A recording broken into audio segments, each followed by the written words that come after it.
యోధులందరూ చనిపోయారు, మహానుభావులు చనిపోయారు, పరిశుద్ధులు చనిపోయారు, పెద్దలు చనిపోయారు. వారితో పోల్చుకుంటే నా బతుకెంత, నా సేవ ఎంత? ఒక నీ విషయంలో కూడా అంతేనేమో.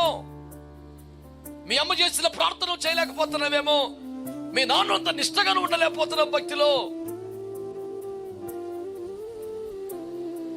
వారు పెంచినంత రోషముగా క్రమముగా బిడ్డల్ని పెంచలేకపోతున్నావేమో.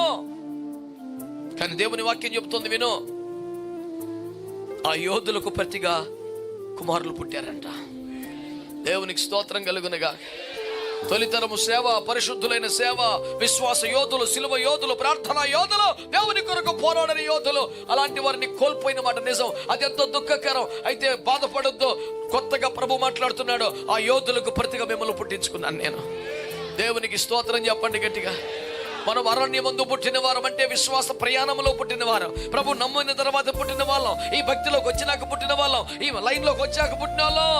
మన మీద దేవుడు కొన్ని ఆశలు పెట్టుకున్నాడు, మన కొరకు అద్భుతమైన అవకాశాలు ఏర్పాటు చేశాడు, మనల్ని యోధులు ఏర్పాట్లో ఉంచాడు, యుద్ధ సన్నద్ధులుగా ఊహిస్తున్నాడు, మన ముందు నడవాలనుకుంటున్నాడు, మన వెనక ఆవరించాలనుకుంటున్నాడు, మనల్ని విజయ పథాన్ని నడిపించి వాగ్దాన దేశానికి చేర్చాలని దేవుడు కోరుకుంటున్నాడు. దేవునికి స్తోత్రం చెప్పండి మంచిగా. హల్లెలూయా.